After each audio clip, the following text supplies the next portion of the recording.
또 건물을 짓는 과정, 그런 과정을 설명하는 그런 자리가 있었으면 좋겠다. 이제 그런 취지를 듣고 한마디로 제로 에너지 건물을 짓는 분투기라고 생각하시면 좋으실 것 같습니다. 저런 일반적인 순서로 진행하겠습니다. 우리가 왜 건물이냐? 우리가 건물이라는 것이 에너지 소비량 중에서 우리가 가장 많은 것은 산업 부분이고요. 산업 부분의 한 반 정도, 한 24%에서 25% 정도가 건물에 썼습니다.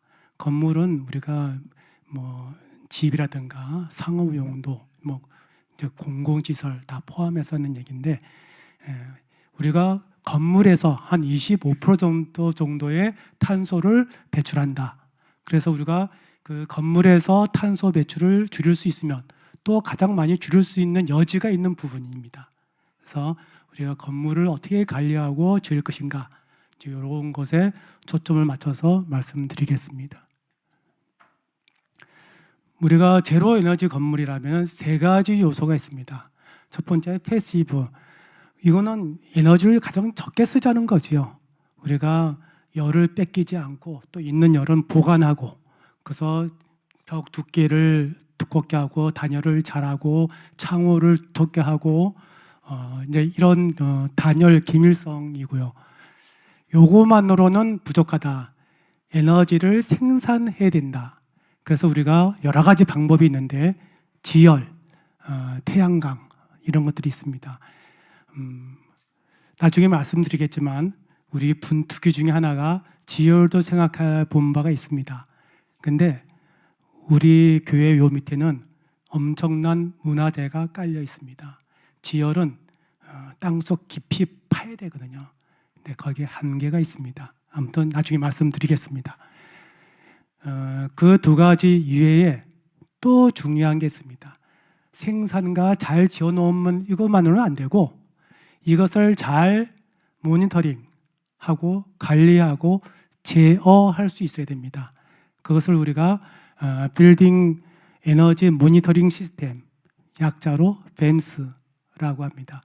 이 세 가지가 있어야만 우리는 제로 에너지 건물이라고 말씀을 드릴 수 있고, 또 이건 우리가 뭐 스스로 우리가 내피셜로 우리는 제로 에너지 건물이다 라고 하는 게 아니라 공인 인증 기관에서 그것을 인증받아야 됩니다.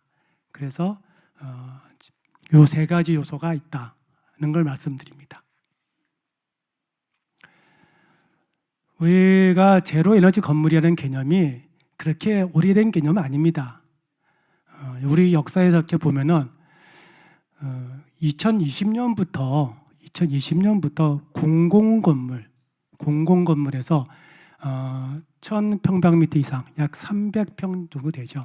300평 이상 되는 공공건물은 제로 에너지 건물을 지어야 된다. 2020년부터 그렇게 됐는데, 그러면 저희가 보면 5등급이라고 있지 않습니까? 5등급부터 1등급까지 5단계가 있습니다. 최소한 5등급은 만들어야 된다부터 시작했습니다. 2025년에는 어떻게 되냐면은 공공에는 500평방미터 이상, 그 다음에 민간은 1000평방미터 이상, 그 다음에 우리 일부 되는 경우 4등급 이상. 그러니까 점점 올라가다가 2050년에는 전 건물의 에너지 제로 건물을 1등급 수준으로 만들어야 된다는 거예요. 1등급. 1등급이면 우리가 쓰는 에너지와 우리가 생산해내는 에너지가 같아야 된다는 겁니다. 그야말로 탄소 제로가 돼야 된다는 거죠. 근데 2050년 글쎄요. 아무튼 정책상으로는 이렇습니다. 지금 우리가 2023년이지 않습니까? 그리고 우리가 저 에너지 제로 건물을 하려고 했던 건 2021년입니다. 그렇기 때문에 우리는 여기에 해당 사항이 없습니다. 의무 사항이 아니라는 거죠. 의무 사항이 아님에도 불구하고 우리는 에너지 제로 건물을 시도했고 성공했다는 것을 말씀드리는 겁니다. 예, 아까 말씀드린 것처럼 에너지 효율 등급 아까는 보통 한 10단계가 됩니다. 10단계 중에서 최고 단계와 그 다음 단계 이 정도는 기본으로 돼야지만 자격이 있습니다. 그 다음에 에너지 자립률은 20% 이상에서부터 100% 이상, 최소한 20% 이상은 되어야지만 5등급으로서 최소한 등급에 들 수 있다는 겁니다.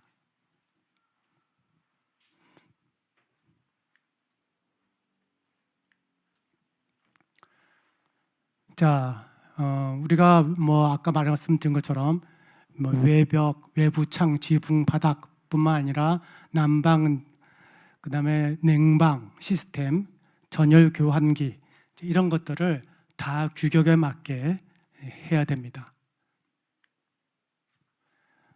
두 가지 방식이 있는데 가스 기반인가 전기 기반이 있는데 우리 교회는 전부 전기 기반입니다. EHP라고 그러죠. 여기 향윤교회 오신 분을 위해서 향윤교회에서 약간 소개를 할게요. 우리가 명동에 있었습니다.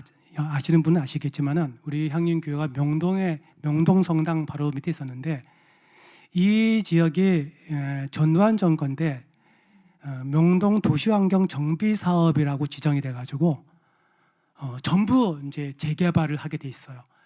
5지구가 있는데 다 진행이 되고 우리 향림교회가 포함되어 있는 지구가 2지구입니다. 2지구만 댕그라니 남아 있었어요. 2012년, 2013년에 전부 고층 건물 40, 50층짜리 건물이 전부 다 올라갔습니다. 우리 교회 지만 남아 거의 이렇게 동그라니 이렇게 남아 있었지요. 아무튼 그리고 개발의 압력이 무척 많았습니다. 누가 그 땅을 내버려 둘 것 같아요.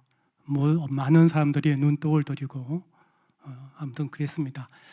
그러니까 교회 내부에서도 참 고민이 많았습니다. 그 건물이 약 한 50년 전에 지었기 때문에 일단 엘리베이터도 없고 냉난방 잘 안 되고 아무튼 여러 가지 어려움이 있었던 상황에 교회 내부에서도 이전을 하자는 그런 욕구가 있었습니다.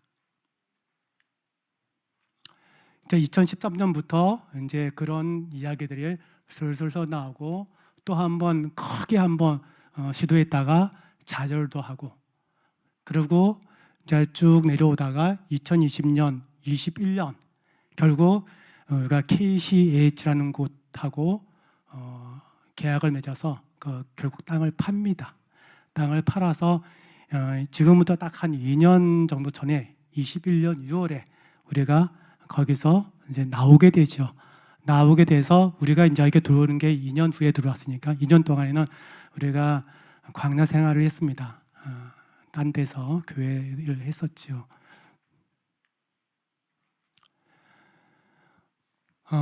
쭉 보시고요. 우리 여기 보면은 문화재라는 말이 나옵니다. 문화재.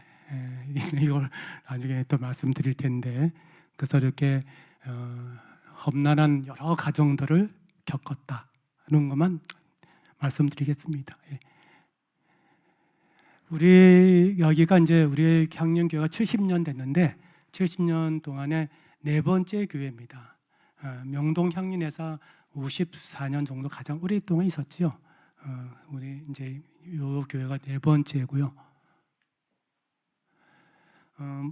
일찍 오신 분들은 한번 둘러보셨을 텐데 지하 주차장부터 5층 그 다음에 옥상 정원까지 해서 이렇게 구성되어 있습니다.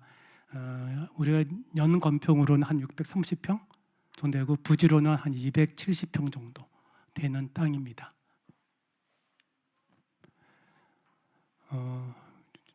요걸 보면 별 실감이 안 날 텐데 자 보이시죠? 우리 앞으로 여기에 고층 아파트들이 쫙 둘러싸여 있고요. 뭐 서울 경찰청이니 아무튼 이렇게 주상복합 이런 건물로 둘러싸여 있습니다. 이런 곳에서 우리가 어떻게 제로 에너지 건물 혹은 우리가 녹색 건물을 지을 수 있을 것인가 하는 고민이 많았습니다. 우리가 땅을 팔자 말자 건축위원회라는 걸 구성했습니다. 아까 제가 어쩌다가라고 말씀을 드렸는데 제가 어쩌다가 건축위원회 위원이 됐습니다. 그래서 그때부터 이제 일을 했었고요. 쭉 내려오면 우리가 이제 요 건축을 할 때 공모를 했습니다. 설계 공모를 해서 우리가 10개 정도의 그 건축 사무실에서 지원을 해서 열심히 나름대로 아이디어를 내고 쭉 진행이 됐었어요. 진행이 되고 그동안에 한쪽은 땅을 파고 이렇게 쭉 진행을 했는데 덜커덕 11월 6일 날 문화재청에서 요 밑에 있는 그 조선전기의 관아 여기가 내수동이지 않습니까? 내수동이 결국은 그 궁궐에 그 필요한 자재를 공급하는 그래서 내수동입니다. 그래서 그런 관아터가 있었던 자리다. 거기에 건물 짓는 밑에 그 주춧돌 그 적심이라 그러죠. 적심이 발견됐는데 이게 보존 가치가 높다. 그래서 보존해라. 라는 거 나는 이야기가 내려왔습니다. 우리는 정말 황당한 거죠. 우리는 그걸 전제하지 않고 건물을 설계를 하라고 지금 설계 사무실에 이야기를 했는데 그 사람들은 뭐 지하 2층부터 이렇게 계산해 가지고 뭐 쭉 이렇게 막 열심히 아이디어를 짜고 있는데 안 돼. 이건 뭐 어떻게 될지 몰라. 땅을 다 덮고 1층을 주차장을 쓰고 올라갈지도 몰라. 이렇게 되니까 전면 중단된 거죠. 전면 중단되고 그런 과정에서 이걸 어떻게 해결할까 하다가 공모를 수의계약으로 바꿨습니다. 근데 이런 과정에서도 진통이 많았죠. 지금 우리의 건물 밑에는 저렇게 지금 구성되어 있습니다. 지금 이게 문화재고 적심이고요. 이 사이사이에 여러 가지 층과 모래다짐 그다음에 마사토 이런 식으로 해갖고 저 위에 건물 기초 약 한 1m 정도의 시멘트 그 매트리스를 깔고 그 위에 지금 이렇게 건물이 올라선 겁니다. 제가 오늘 이제 말씀드리려고 했던 핵심은 아까 제가 분투기라고 제가 말씀드렸는데 그런 과정을 거쳐서 이제 겨우겨우 수의 계약을 한 그 건축 설계사와 함께 진행되어 오다가 5월 초에 처음으로 그 건축 예비 도면이 나왔습니다. 예비 도면이 나왔는데 그때부터 이제 시작된 거죠. 공간을 어떻게 배치할 것인가.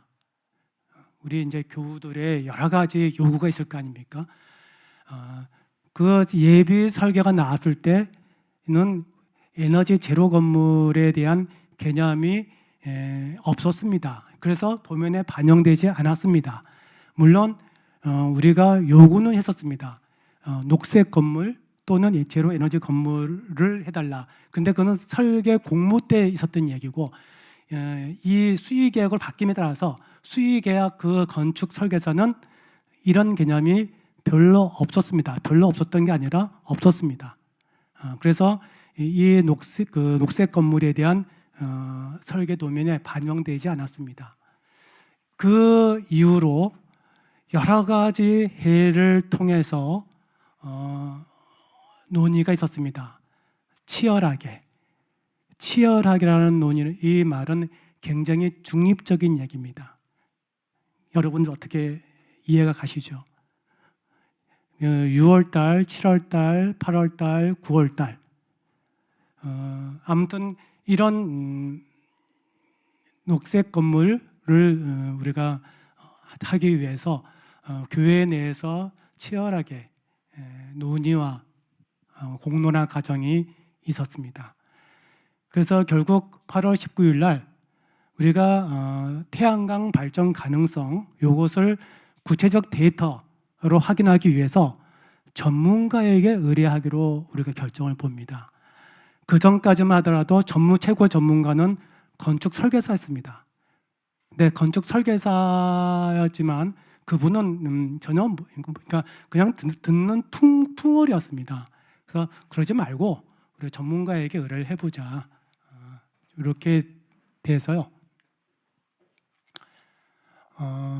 논의 중에 이제 가장 큰 게 뭐냐면 우리가 BIPV라는 개념이 나오는데 나중에 이거 끝나고 우리 한번 여기 나무 옆에 보면은 그게 남서면입니다. 남서면에 한 110개 정도의 패널이 붙어 있습니다. 그게 이제 건물 일체형 태양광 발전 시설이라 그래서 그걸 이제 BI Building Integrated 건물과 일체형을 그 태양광 발전인데 그 모든 논의 중에 하나가 BIPV는 보통 우리가 옥상이나 지붕에 하는 것에 한 3배 정도의 비용이 듭니다.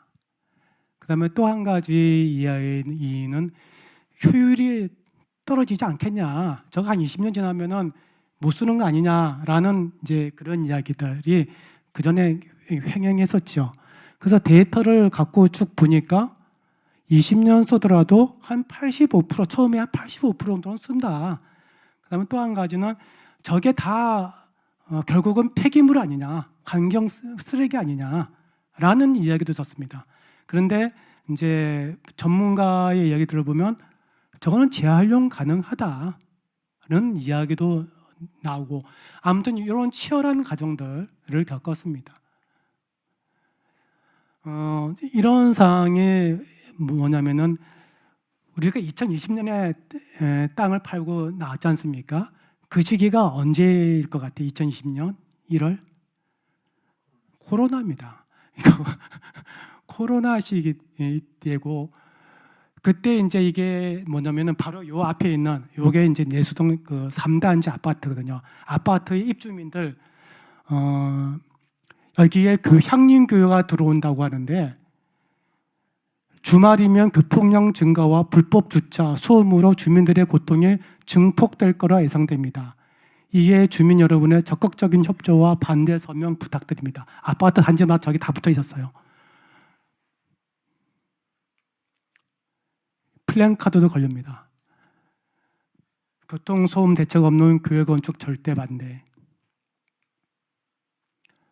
이웃교회에서도 공문이 날라왔습니다.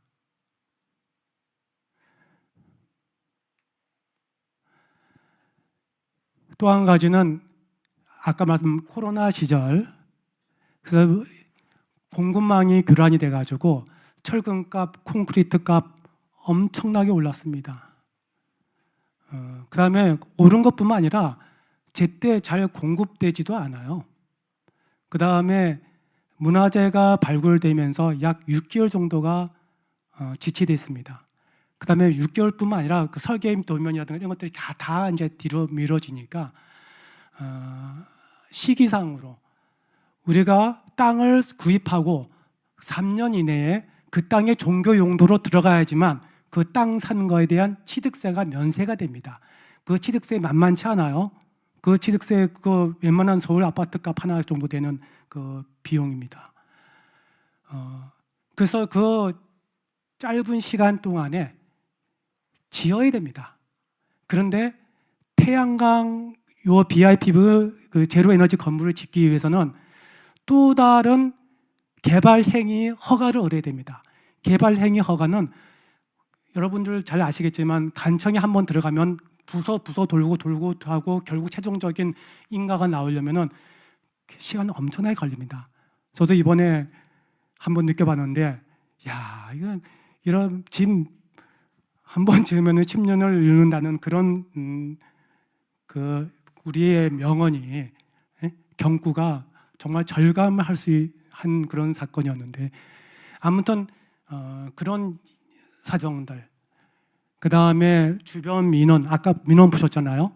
그래서 그 태양광도 벽면에 할 건가 아니면 옥상에 할 건가 라는 것들이 있었는데 옥상에 하면 분명히 민원이 올 거다. 그다음에 벽에다 하더라도 그냥 BIPV는 안 되고 반사가 되지 않는 무반사 BIPV 이런 식으로 다 결정이 된 거죠. 그다음에 이 아까 말씀드린 것처럼 20년부터 이런 제도가 시행됐기 때문에 제로 에너지 전반적으로 제도 시스템이 마련되지 않았습니다. 그리고 전문가가 없어요. 그래서 우리가 아주 어렵게 아주 훌륭한 전문가를 모셔갖고 그분의 안내대로 지금 이렇게 진행이 되었습니다. 나중에 소개해드리겠습니다. 예, 이렇게 이제 있는데 그럼 우리가 저런 1번부터 5번까지 구체적이고 실증적인 반대 여론을 어떻게 극복해냈는가? 그거는 우리 기독인이지 않습니까? 기독인의 그 교회의 사명, 역할 이런 것들을 아주 추상적이고 원칙적이고 당위적인 이야기들을 이야기할 수밖에 없었습니다. 잘 모르고 일단. 그런데 우리 교회 교인들은 동의해 주셨습니다. 분투기 중에 이제 우리가 설계 지침에 건물 녹색 건축물 우수 등급 이상을 받아야 된다. 뭐 이런 식으로 우리가 맨 처음에 이런 문구들을 집어넣었고요. 그다음에 우리가 한창 치열하게 할 때 건축위원회 드리는 걸 해서 여러 부서들 이런들에게 탄원도 하고 그래서 10월달 결국 최종 회의 그러니까 어떤 회의에서 태양광 패널을 서남쪽 벽면에 부착해 건축 심의 신청하기로 결정을 봅니다. 그 넉 달간의 치열한 공론의 과정에 일단락을 짓는 겁니다. 근데 여기서 끝이 아닙니다. 이 다음부터는 결국 공사와 관청과의 싸움입니다. 그래서 우리의 건물 자체는 저런 등급이고 그다음에 BIPV, 뱀스 이제 이런 것들을 태양광 소위라는 모임을 만들어서 하나씩 실천해 나갔습니다. 이게 지금 우리요 서남 쪽에 있는 태양광 전면입니다. 예, 우리가 효율 등급 본인증을 받은 결과입니다. 두 번째 단계지요.